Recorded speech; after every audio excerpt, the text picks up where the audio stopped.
राजस्थान भारत का एक राज्य है। प्राचीन काल में वागड़ क्षेत्र के नाम से विख्यात डूंगरपुर जिला राजस्थान के दक्षिणी छोर पर अरावली पर्वत श्रृंखलाओं की पहाड़ियों में बसा हुआ है। यहाँ से सोम और माही नदियाँ बहती हैं। डूंगरपुर वास्तुकला के विशेष शैली के लिए जाना जाता है। आदिवासी बहुल इस जिले में सभी जाति धर्म के लोग निवास करते हैं। डूंगरपुर राजस्थान राज्य का सबसे छोटा और पिछड़ा हुआ जिला है। यहाँ लोगों को बहुत सारी समस्याओं का सामना करना पड़ता है, जैसे कि पानी की कमी, मिट्टी का कटाव, खेती की कम उत्पादकता और गरीबी।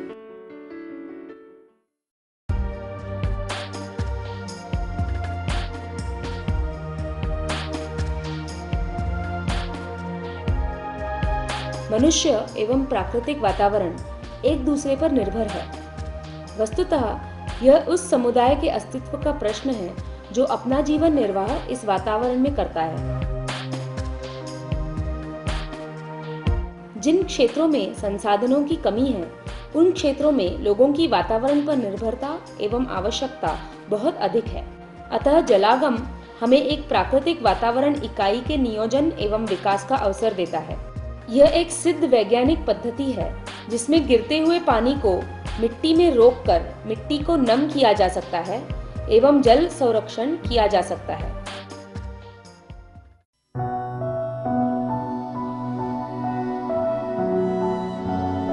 वाटरशेड ऑर्गेनाइजेशन ट्रस्ट पिछले 17 सालों से महाराष्ट्र, आंध्र प्रदेश और मध्य प्रदेश इन राज्यों में नैसर्गिक संसाधनों का प्रबंधन कार्यक्रम का काम करती है। अपने अनुभवों का उपयोग राजस्थान के ग्रामीण एवं पिछड़े हुए लोगों के लिए करने का तय किया और जलागम क्षेत्र विकास कार्यक्रम के लिए डूंगरपुर जिले का चुनाव किया।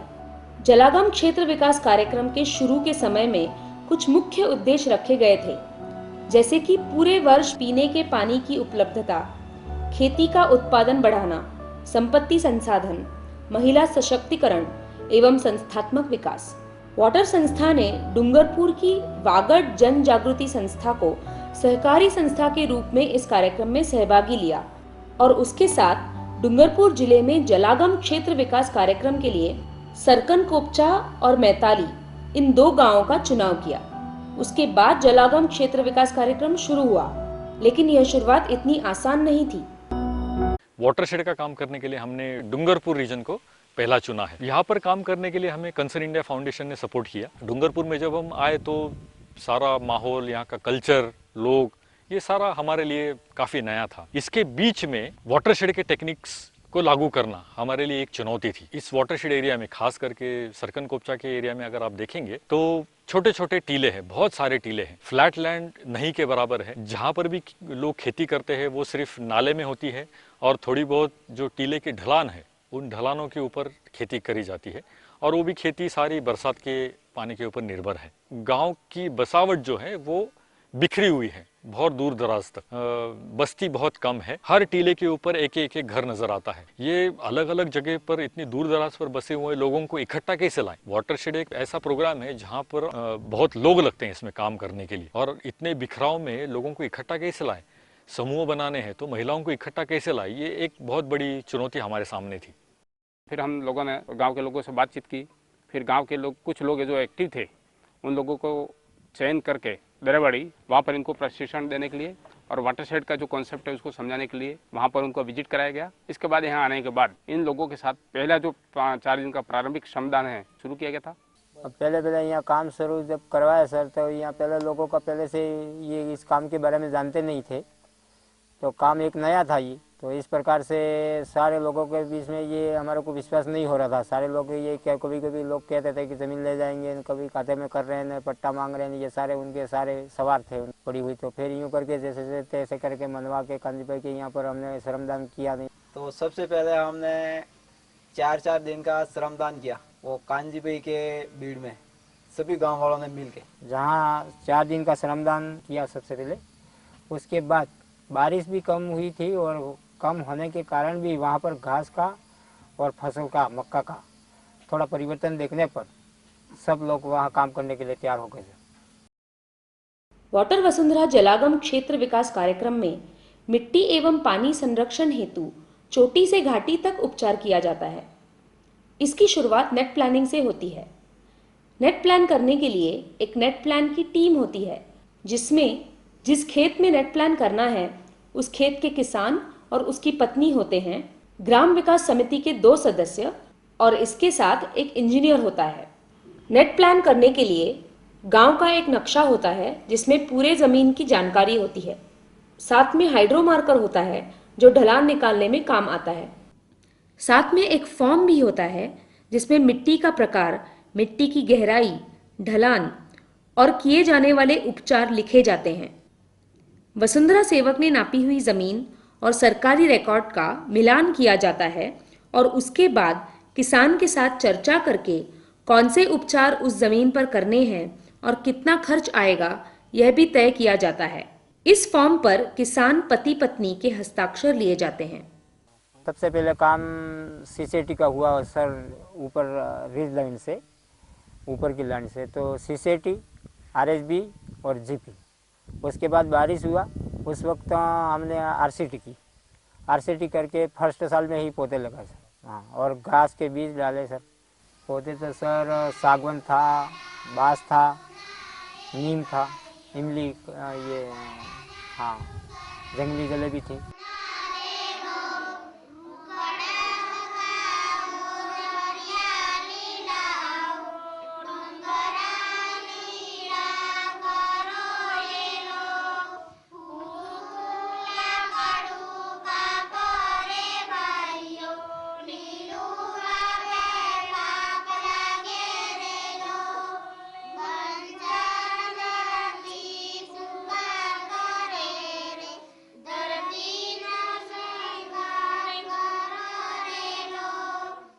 ये वर्क बहुत ही अच्छा है और अलग इसलिए है कि इसमें बिल्कुल टेक्निक के हिसाब से किया जा रहा है। मेन चीज़ तो ये है एक।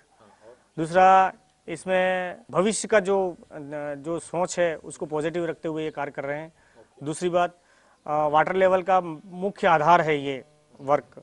सबसे बड़ी बात, हर गरीब को प्राथमिकता मिल रही है इसमें, और छोटे मोटे कार्यक्रम समूह है वगैरह जो भी है उसमें भी सबसे हाईएस्ट उनको वर्क मिल रहा है। अपने आप को आत्मनिर्भर कैसे बनाना लोगों को, ये सबसे बड़ी इसमें उपलब्धि बताई जा रही है। इसमें जो है ना वो बिल्कुल पारदर्शी काम होता है। इसमें कोड, लेबर कोड नंबर के हिसाब से और सीसीटी नंबर के हिसाब से जो भी बाकायदा कंप्यूटराइज पेमेंट शीट दी जाती है और उसके आधार पर ही उसका पेमेंट भुगतान किया जाता है। ग्राम विकास समिति गांव की एक महत्वपूर्ण संस्था है। ग्राम स्तर पर कार्यक्रम का संचालन इसी संस्था द्वारा होता है। यह कार्यकारी संस्था है जो समुदाय द्वारा चयनित की जाती है। इस समिति में 7 से 19 सदस्य होते हैं, जिसमें गांव में रहने वाले विभिन्न सामाजिक समूहों एवं भिन्न भिन्न भौगोलिक जगहों पर रहने वाले ग्रामीण प्रतिनिधि होते हैं। समिति तो पहले आए तो ये फिर आपके लोगों ने आए, हमारे यहाँ मीटिंग है और बीडीसी बनाना है, पूरे गांव को इकट्ठा किया। फिर हमारे 11 आती है, 11 में हम बैठ के फिर छांट दिया भाई ये आदमी जाएगा बीडीसी में हमारी तरफ से, फलेवाई से अलग अलग।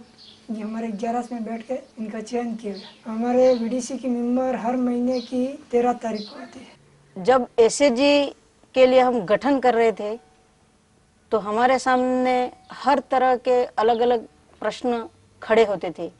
तो हमने दोनों गांवों में 10-10, 15-15 जो महिला थी उनको जोड़कर उनको बिठा के समझा के और हमने समूह बनाए। दोनों गांवों में कुल 264 महिलाओं को हमने शामिल किया। एसएजी के हमारे ट्रेनिंग हुए, 3 ट्रेनिंग हुए थे। फर्स्ट ट्रेनिंग थी, उसमें महिलाओं को मतलब इस तरह का मालूम नहीं था कि जैसे ये पैसे अपन भर रहे हैं तो छोटी रकम बड़ी होगी, उसके बारे में सबसे ज्यादा अपन ने जोर दिया था उस पे। ये पैसा अपना किस तरह से काम आता है उसके बारे में पूरी चर्चा हुई थी।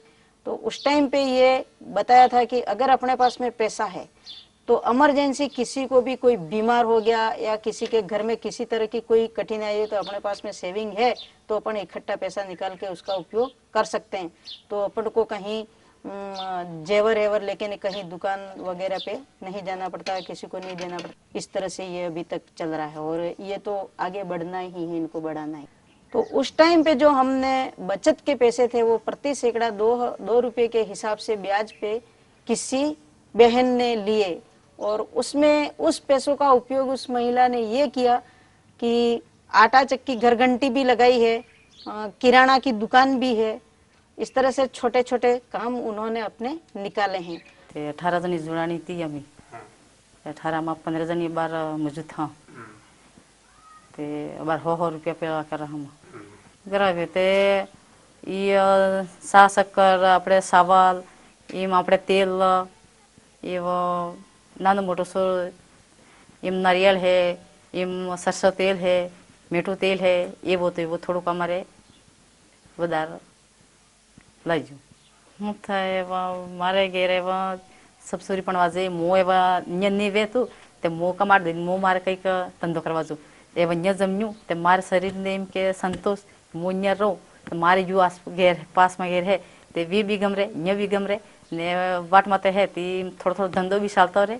समूह से जुड़ने से ये फायदा है कि हम लोन लेके कोई भी धंधा कर सकते हैं, आगे दूसरों को सहयोग कर सकते हैं और अपने घर का खर्चा के लिए बचत कर सकते हैं, अपन बच्चे को पढ़ा सकते हैं। समूह से जुड़ने से अपने खुद के भी पैसे और अपन पैसे ले भी सकते हैं और दे भी सकते हैं वापिस में 2% ब्याज देते हैं। मैंने लोन लेके चक्की ली 10,000 रुपये मैंने समूह से लिए और 12,000 रुपये घर के ही खुद के ही चक्की से मिलता है फायदा, घर का खर्चा निकलता और उनकी कमाई बचत में रहती है।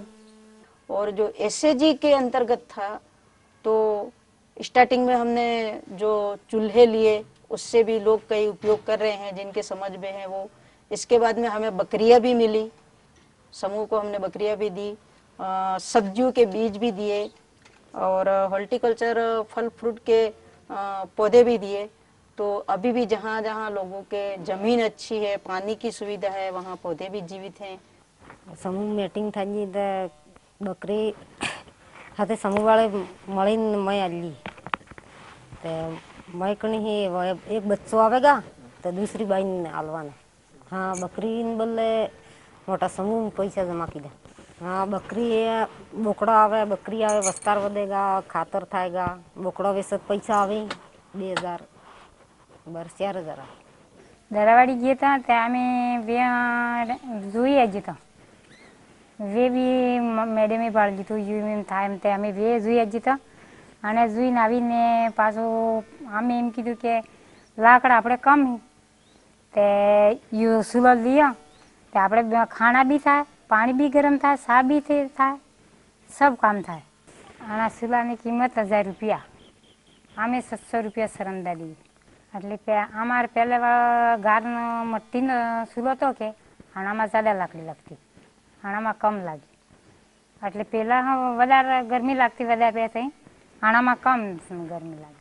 બહાર બી કરવું હોય તો બહાર લઈ જાય મિલીએ માએ તો ઘરમાં લઈ જાય।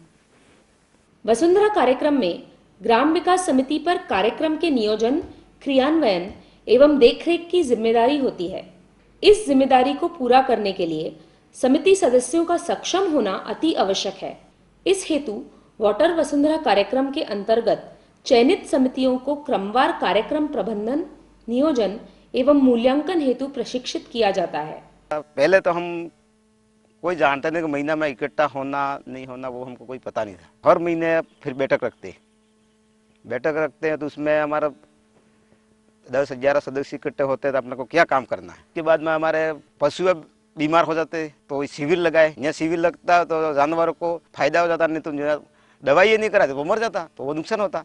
शिविर लगने से हमारा फायदा हुआ और इन्हें खान पान में भी थोड़ा फर्क पड़ा।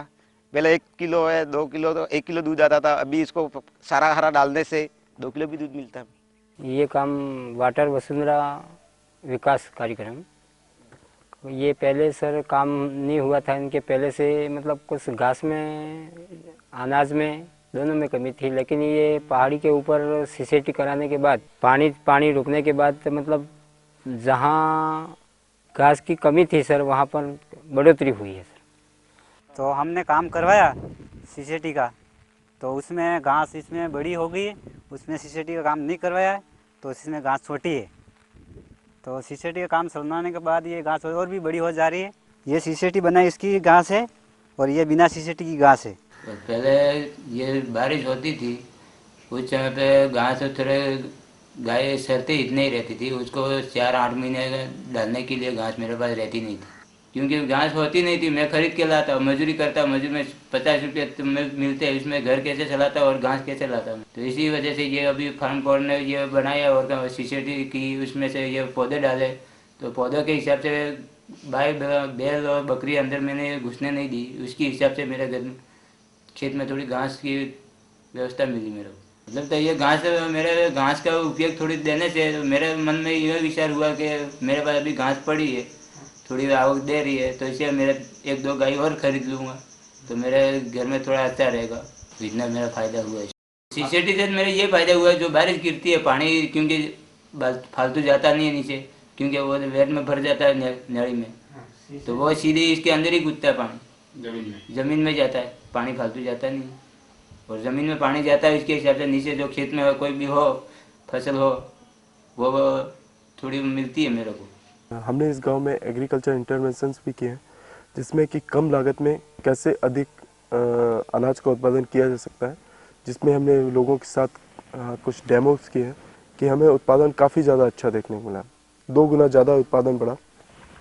ये हमारे लिए और इस गाँव के लिए बहुत बड़ी उपलब्धि थी। पहले हमने डॉक्टर साहब ने बताया कि पानी में चने डाल देना, फिर वो जो चने थे वो पानी में गिर के फिर वो ला के फिर हमने हल से बोए, 50 सेंटीमीटर दूर से हमने उसे चने को बोते समय फिर उसने हमने बाद में आए, फिर पास में थे, हमने 50 सेंटीमीटर गैप रखा उस चने को। जब मेरे को ऐसा लगता कि खेत में चने होंगे नहीं ऐसे, क्योंकि वो ऐसे बोलते थे, गाँव के लोग हंसी निकालते, चने कैसे होंगे। फिर मैंने आपसे जगह किया, मेरे चने क्यों उखाड़ रहे होंगे। अमृत जल किया, अभी हमको अच्छा लगता है हमारे खेत की पैद मिले। वर्मी कंपोस्ट जो कमली बहन के घर पे बना हुआ, तो स्टार्टिंग में क्या था कि जो इनका घर का खाद होता है और ये डीएपी यूरिया वगैरह डाल के न फसल करते थे। जब उन्होंने खुद ने बनाया तो उन्होंने पूरे बाड़े में मक्की बोई थी, तो मक्की इतनी हुई कि 3-4 क्विंटल की लमसम हुई थी। क्या उन्होंने खुद ने, कमली बहन ने ये बताया कि हमारा को विश्वास नहीं हुआ कि इतना खाद लगेगा या नहीं लगेगा, या हमारी फसल होगी या नहीं होगी। और उन्होंने ये भी बताया था कि मेरी इतनी आयु हो गई, मैंने मेरी जिंदगी में पहली बार इस खेत से इतना अनाज लिया है, तो उस पर भी इन्होंने फर्क पड़ा। इसके बाद गेहूं बोए जो गए साल, जो गेहूं भी उनको ज्यादा मिले। अभी खास तौर से गेहूं और चने का जो प्रदर्शन कर रहे हैं, तो उसमें गेहूं में 1 एकड़ में करीब 25 किलोग्राम प्रति एकड़ के हिसाब से बीज डला रहे हैं, और उसमें जो है 2 कतारों के बीच में 9 इंच का फासला है, और पौध से पौध भी करीब 4 इंच का फासला होगा। अब इसमें यह है कि एक तो बीज कम पड़ा, आपका लागत भी आपकी कम आई। घना बीज ये डालते थे तो उसमें केवल एक ही शाखा रहती थी, कम से कम जो है 20 से 25 शाखाएं होंगी, और इसकी बालियां भी समान होंगी और लंबी होंगी, जिससे इनका उत्पादन बढ़ेगा। इनका जो है ये वो जान रहा है कि अगर हम इस तरह से खेती करेंगे तो हमारी अधिक उपज होगी, तो ये इसमें बदलाव होता है, लेकिन धीरे धीरे होगा ये सब कुछ। ये जो है जल संग्रहण क्षेत्र विकास कार्यक्रम में चोटी से घाटी तक कई प्रकार के उपचार किए गए हैं, जिसमें वैट, सीसीटी, स्टोन बंड, गली प्लग और मेड़ बंधन महत्वपूर्ण है। इन संरचनाओं से जल स्तर में उल्लेखनीय वृद्धि हुई है। यहाँ जो एनीकट जो बनाया है, इसके पीछे बहुत सारा वक्त, बहुत सारे विचार लगे हुए थे। एनीकट को जो सपोर्ट किया गया है, वित्तीय सहायता जो मिली है, वो कंसर्न इंडिया फाउंडेशन नई दिल्ली, इनकी संस्था द्वारा मिली है। इसमें खासियत ये है कि कंसर्न इंडिया के पास ऐसे परमानेंट स्ट्रक्चर बनाने के लिए कोई प्रावधान नहीं होता है, लेकिन यहाँ की जो वाटरशेड की जो परिस्थिति है, यहाँ की पानी की जो विकट स्थिति है, इन सबको नज़र रखते हुए कंसर्न इंडिया ने इस एनीकट को बनाने के लिए स्पेशल परमिशन दी गई थी। इस एनीकट के द्वारा बहुत सारे लोगों को यहाँ फ़ायदा मिलने वाला है। विड्थ ऑफ नाला, उसका सारे मेजरमेंट्स वगैरह सभी लोगों की उपस्थिति में लिए गए। लेने के बाद इसका डिजाइनिंग, एस्टिमेटिंग, कॉस्टिंग का काम शुरू किया गया। और डिजाइनिंग कॉस्टिंग के हिसाब से इसका 3-4 लाख रुपया करीब एस्टिमेट बैठा था, और उसको सैंक्शन के लिए अपन ने उदयपुर भेजा। उदयपुर से आगे फिर अहमदनगर से सीआई पे सारा प्रोसेस हुआ। इस एनीकट को बनाने के लिए जो मदद की है कंसर्न इंडिया ने, उसके लिए मैं उनका खासा धन्यवाद देना चाहता हूँ। यहाँ पर आप देख सकते हैं कि ये एनीकट का जो फ़ायदा है वो ज़्यादातर के यहाँ के किसानों को होने वाला है।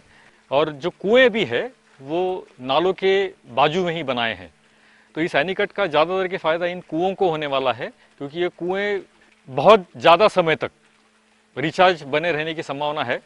15 साल तक तो क्यों मेरे को कुछ उपयोग में लिया नहीं, फिर ये काम आया ना, फिर मैंने ये काम करवाया, पूरा मलदा निकाला फिर ब्लास्टिंग करवाया। मलदा निकालने का हमारा सरंदा था, पहले 30 फीट गहरा था, इसके बाद 6 फीट और गहरा करवाया। हाँ, पानी तो पीने के लिए और वो गाय भैंसों के लिए सब करते हैं उपयोग में। कुछ भिंडी है, कुछ टमाटा है, ऐसी सब्जी इसमें करेंगे। पूरे कार्यक्रम के दौरान ग्राम विकास से जुड़ी संस्थाओं के प्रमुखों कार्यकर्ताओं ने इन गांवों का भ्रमण किया तथा लोगों के प्रयासों की सराहना की और आवश्यक सुझाव भी दिए गए, जिनमें CIF संस्था के कंट्री डायरेक्टर श्रीमती फातिमा और assistant manager programmes Mansi Bhatia, Bipasha Patnaik, Pritika Chand, Nidhi Singh, इन सब ने ग्रामीणों से सीधा संवाद किया। इन सबके साथ वाटर संस्था के मैनेजरियल ट्रस्टी श्रीमान क्रिस्पिनो लोबो और कार्यकारी अध्यक्षा श्रीमती मार्सेला डिसूजा ने गांवों का भ्रमण किया और लोगों से संवाद किया। कार्यक्रम जब शुरू किया था तो उस वक्त गांव में जो पानी था वो लगभग 7 से 8 महीने के लिए ही मिलता था, लेकिन आज की तारीख में कार्यक्रम होने के बाद पूरे साल भर के लिए लोगों को अब पर्याप्त पीने के लिए पानी गांव में ही उपलब्ध है। कार्यक्रम शुरू होने से पहले तो 3 से 4 महीने तक ही घर में खाने के लिए अनाज पैदा होता था, और अब कार्यक्रम खत्म होने के बाद लगभग 7 से 8 महीने तक अनाज उनको खाने के लिए मिल जाता है। मुख्य फ़र्क जो देखने को मिला है, पहले लोग ज़्यादातर के मक्की लेते थे और कुछ चुनिंदा जगहों पर जहाँ पानी थोड़ा बहुत है वहाँ गेहूं की फसल लेते थे, लेकिन आज की तारीख में लगभग पूरे गांव में सभी लोग मक्की तो लेते ही हैं, उसके अलावा गेहूं की फसल लेते हैं, चावल होता है, उड़द होता है और लोग चना भी लेने लगे हैं, और कुछ लोग तो अब सब्जी भी करने के लिए तैयार हो रहे हैं। इस काम करने के बाद घास की पैदावार इतनी बड़ी है कि लोगों ने घास को बेचकर अपनी आजीविका चला रहे हैं। गांव में पहले सिर्फ ग्राम पंचायत ही हुआ करती थी। कार्यक्रम आने के बाद इस कार्यक्रम के तहत ग्राम विकास समिति बनाई गई और दूसरा महिलाओं के समूह बनाए गए। ये ग्राम विकास समिति अब कार्यक्रम जलग्रहण का कार्यक्रम खत्म होने के बाद अब नरेगा से होने वाले कामों में भी रुचि लेने लगी है, और जो समूह है वो अब अपने भविष्य में आगे किस तरीके से आगे बढ़ना है उसके बारे में अब सोचने लगी है।